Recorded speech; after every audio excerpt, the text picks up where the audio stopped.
Stardew Valley is actually a huge game, and there are so many things that are underrated and underestimated, including something that can get you a guaranteed prismatic shard. Let's get right into it. Pigs are by far the most profitable animal in the game. It's a landslide. No other animal can ever dare compete against the mighty pig. That indirectly makes the barn the best animal building in the game. And I've seen quite a few comments about how coops are just outright bad and you should only use them to complete the community center and then completely forget about them. Well, coops are not to be underestimated. If you are looking to make gold, regular chickens are the best animals to place in your coop. Just fill it with 12 chickens, turn all of your chicken eggs into mayonnaise, and you can quite easily produce about 35,000 gold every single week. Purchasing 12 chickens will only cost you 9,600 gold. After paying that off, it is just pure profit. But coops have a secret hidden power that makes them just as good as barns. The rabbit is the true secret weapon of the coop. Rabbits produce rabbit's feet, and rabbit's feet can come in iridium quality. That is important because first of all, rabbit's feet are loved by almost every villager in the game. And secondly, if you give a villager an iridium quality loved gift, it will boost the friendship gain by 50%, making it considerably more effective than almost every other gifting item in the game.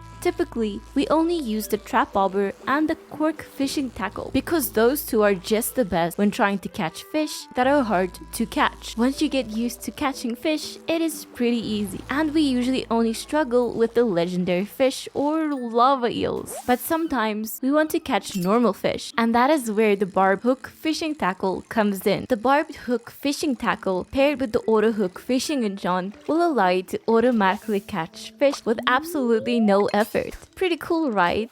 Did you know you can upgrade your trash can in Stardew Valley? You know that little bin at the bottom right of the screen? Yeah, you can actually upgrade that thing from normal quality all the way to medium quality. When you drop your items into an upgraded trash can, it will actually refund you some gold equal to a percentage of the value of the item. You might think that this is pretty useless, but it really isn't. Over the course of a full playthrough, you will be quite surprised at how often you drop things into this bin. Over time, all of that extra gold can add up and actually make a difference. This might be an unpopular opinion because there are so many better options, but planting and growing coffee is actually pretty fun and lucrative. Just hear me out. Coffee can grow in both spring and summer, meaning you can plant some coffee beans on the 1st of spring and it will produce goods all the way until the 1st of fall. After your coffee crops have fully matured, they will start to produce coffee beans, and they will regrow every 2 days. Plus,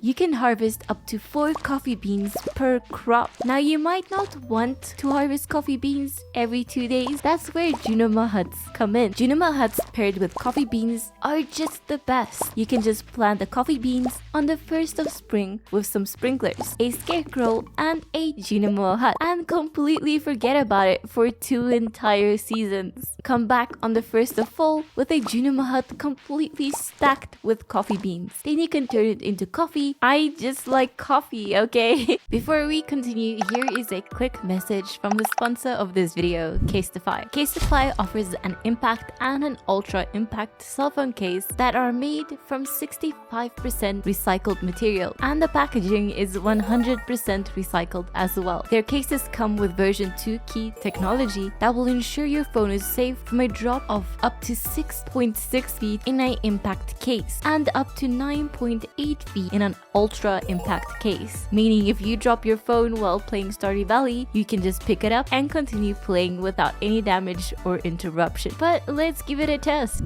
Oh, shake it. Oh wow, it's fine. Look at that. Ellie, it's fine. Oh, that was cool. Thank you, Caseify. Whew, I almost dropped again. These cases are non-toxic, non-hazardous, and BPA free. And as an added bonus, these cases feature Defensify, an antimicrobial killing 99% of bacteria, which is a nice extra if you ask me. And most importantly, Casetify offers endless print and design options, making every case customizable, unique, and personalized. You can design your very own case like this Easy Lily case, or you can pick from the pre-designed cases like this extremely cute cat design. Either way, head over to casetify.com/easylily to save 15% off of your order. Geode crushers are pretty useless, right? You place some geodes in them with some coal, and after forever, they will crack open the geode and give you the treasure within them. The problem with them is they take forever to work and they cost coal. Coal is valuable, you know, but there is a glitch with geodes that actually makes them incredibly useful. If you crack open a geode at the blacksmith, the next geode you crack open using the geode crusher will be the exact same item. This is a guaranteed duplication of the lost geode cracked open by Clint. So if you opened a geode at Clint and found some iridium ore, you could use the geode crusher to get some more iridium ore. Very cool. This might not sound useful, but always just keep this in mind. If you ever find a prismatic shard in a geode from cracking open geodes at Clint, go immediately and place the exact same type of geode into the geode crusher. You will now have 2 prismatic shards. Spend them wisely. Food in Stardew Valley is often overlooked. Sure, we all know that coffee and spicy eel are just great, but what about the other food items? Some of them are really good. For example, the tropical curry. Ever in need of tons of wood? Of course you are. We always need wood. With the help of tropical curry, you'll be increasing your foraging level, and with the help of some key seasoning, it will give you a massive +5 to your foraging level. This will increase the amount of wood that you will gain per tree. Pairing this with the shaving profession, and you will be getting an additional 7 wood per tree when compared to chopping trees done without the shaving profession and without using tropical curry. The roots platter is actually kind of overpowered. With some key seasoning, the roots platter dish will give you a bonus 3 to your attack. That doesn't sound like much, right? But let's use a weak weapon so we can see the difference. Hitting enemies with a golden scythe without any food buff will do an average of 10 damage. However, with the root platter buff, you will be doing 20 damage instead. That +3 to the attack doubled our damage. If we use the roots platter with a weapon that is actually good, it can and will considerably increase your damage. It just works. Don't underestimate the roots platter.